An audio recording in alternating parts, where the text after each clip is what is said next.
Good morning, everybody, and welcome to episode 191 of the Ask the Coach show, where PingSkills helps you improve your table tennis. Jordan 191 was the first Formula One car built by the Irish registered constructor and was used in the 1991 Formula One season. It's Technique Tuesday, and today we're going to look at one of my favorite strokes, the slow spinny topspin. In the questions, we talk about your non-playing hand, what to look for when buying a table, and whether you can become good with a non-standard grip. I'm Jeff Plum, and as always, Super Coach Alois Rosario is here with me to answer your questions. Welcome, Alois. Good morning, everyone, and interesting facts. Well done. And Jeff, on the theme of 191, it was actually interesting that on this day came up with a fact from 1991, and there you go. Yeah, there you go. That Monica Seles earned $2.4 million for the year, and that was achieved on this day, and that was a record at the time. And you know what? 2.4 million. It's a lot of money, right? I just heard yesterday that Djokovic just broke the men's record yesterday by winning the end of year tour grand finale thing. Now he's up to 20 million for the year. Not bad, huh? Wow, that's impressive. Is that just prize money, or does that include other things? Prize money. Wow, incredible. There you go. So, table tennis is getting better. The World Tour had a lot of money this year. I can't remember exactly how much. I think it was 3 million in prize money for the World Tour in total, though. So I guess it's got a long way to catch up to tennis. Yeah, it has, but certainly on the right track. And if tennis can do it, table tennis is so much better game to watch, isn't it? So much better. Certainly is. And I think, I love the direction the ITTF are taking, and hopefully, in years to come, we'll be talking about the records that some new table tennis player is breaking. Absolutely. That's it. That's what we want. All right. Now, because it is Tuesday, I want to get straight into Technique Tuesday, Alois, and talk about this slow spinny topspin, because I really like this shot. Oh, yeah. It's one of my favorites too, and that's why I put it in, because we both like it. Both used to use it a lot. So the slow spinny topspin is underrated. We've got to start using it more, guys. I see everyone nowadays just like trying to belt the ball and try to hit the ball hard now, especially with the new plastic balls. You just can't hit the ball as hard. So why try to just blast through people? Let's get some more variation happening, especially at the club level. So at the club level, if you start trying to belt the ball, you just can't do it. Can't hit it fast enough to get through people. So let's think about the slow spinny topspin. So what is it? Basically, it's taking some pace off the ball, but we're generating a lot of spin. What that does is it makes it harder for your opponent to block the ball. The speed difference between the fast and the slow also means that the blocker needs to come forward, and often that'll find them reaching out and losing control out in front of them. And that ball will fly up off their racket because of the spin. So how do we execute the slow spinny topspin? One of the main things is to get a more vertical stroke with your action. So rather than coming forward, just think about coming more vertically. And the critical part is just making sure that you're just brushing the ball on contact. So by just brushing the ball on contact, you're going to start to make that ball spin more. So you can see there, by brushing it, the ball starts to spin, and it's going to start spinning really fast with a nice high arc over the net to start off with, and you're going to cause your opponent some trouble. Yeah. Now, it's called the slow spinny topspin, but what about our arm speed? Yes. Good point, Jeff. I like it. So your arm speed has to be fast. Why does your arm speed have to be fast?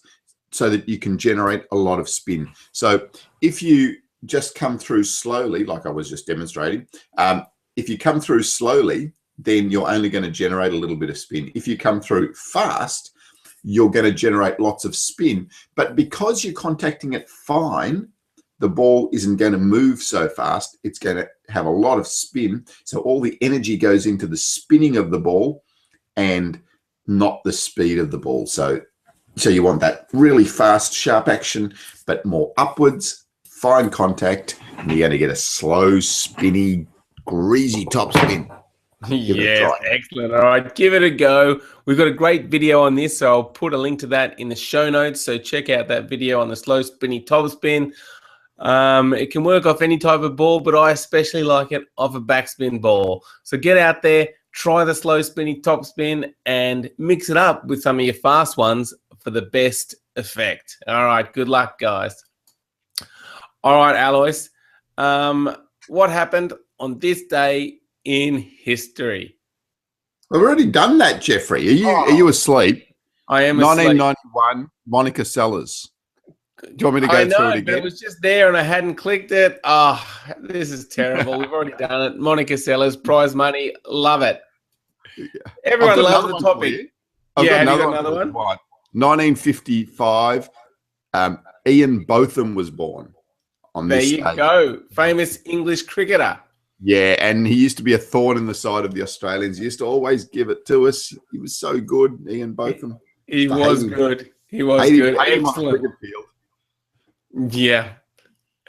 All right. Well, let's move on to yesterday's PingSkills question of the day, which was, have you ever played in a tournament? And if you have, what was the last tournament you played in? Yeah. So I just got to find it again. There it is. Yeah. So we had quite a few responses. So Bright Go Lightly said he played in the under-18 just yesterday. Rory Goulding played in an under 800 and over 40s event 2 weeks ago. I still struggle playing new opponents, he said. My serve return is not strong, to say the least. So, Rory, I think, playing tournaments is a really good way of improving that, though. Playing tournaments, you get out there and you get an opportunity to play a whole lot of different people and also see a whole lot of different people of different levels, from your level up a lot higher.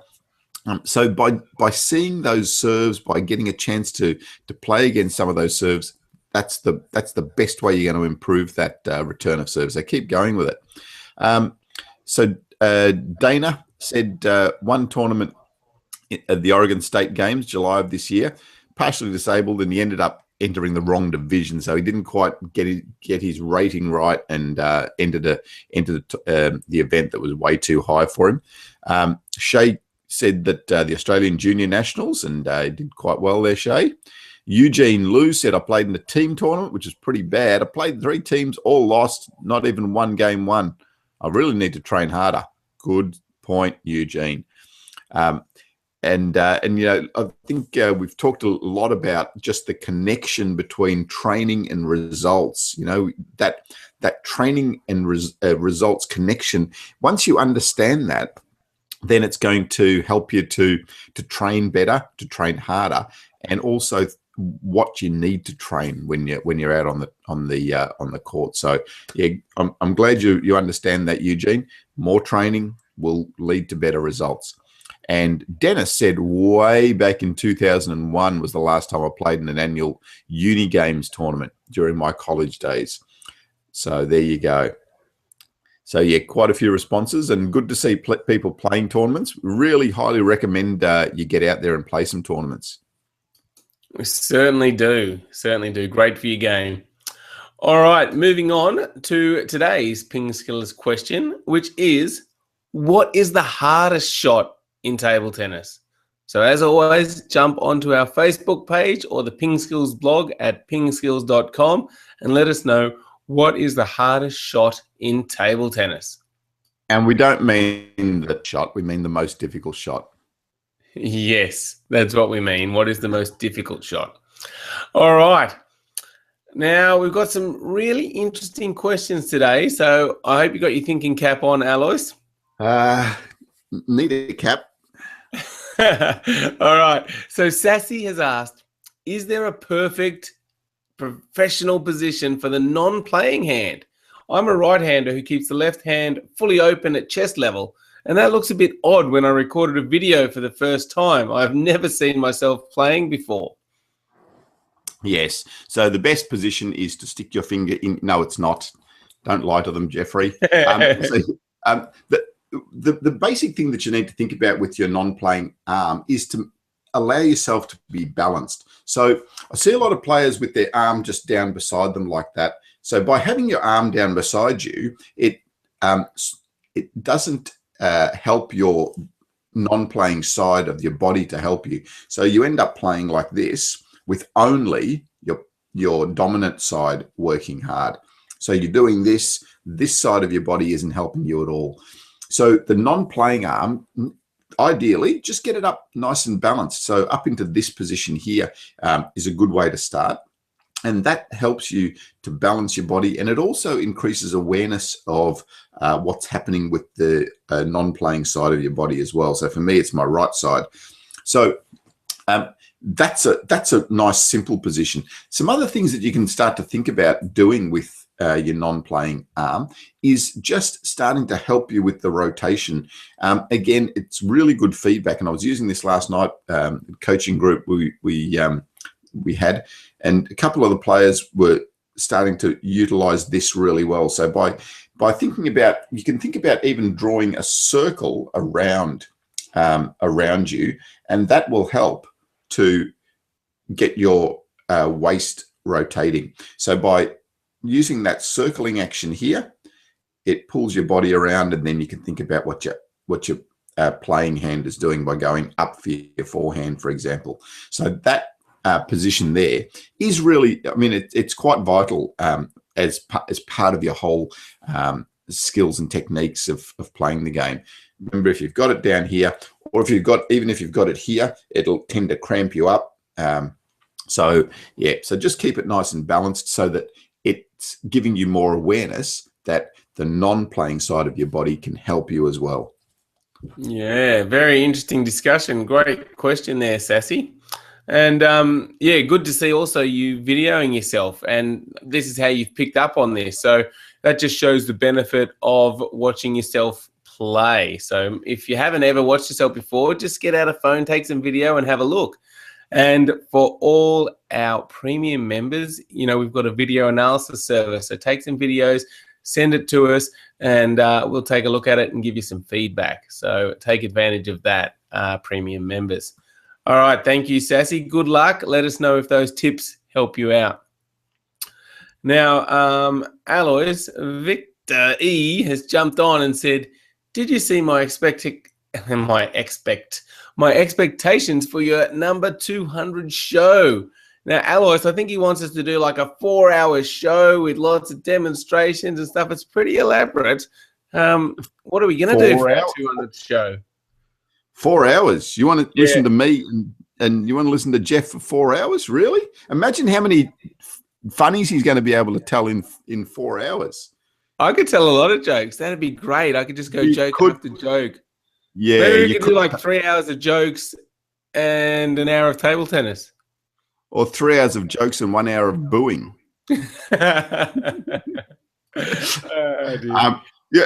I haven't seen those suggestions yet, Brocky, but I'll have a look, and we'll have to come up with something for that 200th show. 9 shows time, 191. Coming up quickly. All right. So, well, if you've got any suggestions, leave a comment on our blog at pingskills.com for our 200th show. I'd love to hear them. All right. Abhinav is thinking about buying a table, Alois, for his home. And he's not sure what to look for. He doesn't want a really high-end table, just something which is not far off a standard table, so that he's not in a surprise when he's not in for a surprise when he plays elsewhere. What tips do you have on looking for a table tennis table for home? Yeah, so a lot of people go through this of trying to choose a table tennis table, and you can get tables from really cheap end to really expensive. For the home and for you, Abhinav, what you're looking for is you don't want the really, really expensive end. So the most important thing with a table tennis table is the thickness of the top. So have a look at the specs and work out what the thickness of the top is. The absolute top end tables have about a 30 millimeter top. But if you can get something with 16 mils or more, then that's great. So that's the first and most basic thing to think about. That's going to really why is that thickness so important? Yeah, it helps with the consistency and the height of the bounce. So if you've got something that's really thin and flimsy, the ball isn't going to bounce very well, and it's also going to have more variations in the bounce. So the thicker the piece of wood that it's bouncing on, then the more stable it is and the better the bounce is going to be. So that's the main thing you're looking for, that thickness of the top. Then you need to think about for yourself what you really need. So the first thing is portability. Do you need to be packing it up and putting it down all the time? If you do, probably the best ones, the best tables are the tables that you've got the two halves and they fold up and then they sit on a carriage of wheels, and it's all together, and you can just roll the whole thing together and push it away. So they're the easiest because you just put it both up and roll it away. But they're also a little bit bulky to store. So that's the other thing you need to think about is storage. So with the storage, think about how compact they pack up. And if storage is an issue for you, then you're probably better off going for the tables that come in two completely separate halves. You can pull the halves apart. Again, though, the half a table will fold up onto a carriage of 4 wheels. And that, again, is quite portable. So you can just fold it up and roll it away. But also then you can put those two halves together. So it stores a little bit more compactly. So the things to think about are the thickness of the top, the portability, and storage. They're the main things that you want to think about. And then have a look at the price range of what you want to spend on a table, and spend as much as you can, because it tends to be that the more expensive, the thicker the top you're going to get, the better portability you're going to get as well. The other thing, when you're looking at the portability of it, always look at the wheels on it. Don't go for something with wheels that are this big, because they just break and they end up, it's like shopping trolleys, right? So if you get really bad wheels with shopping trolleys, they're going to go everywhere and they're going to break. Go for something that's got a nice big wheel. So something, that sort of size is good when you're looking at the wheels as well. So yeah, there's a few ideas for you when you're looking for a table there. Good advice. All right, Abhinav, good luck with your search for a table tennis table. I hope those tips help you out. Now, George has a question. He says, I was wondering about the grip. He goes, does using a certain grip enhance your play, or can you be just as good with any grip? Yeah. There's two main grips that we really want you to focus on to start with: the shake hand grip or the penhole grip. Okay, so these two grips, I mean, they've been developed over time, and there's a reason that players play with those two grips.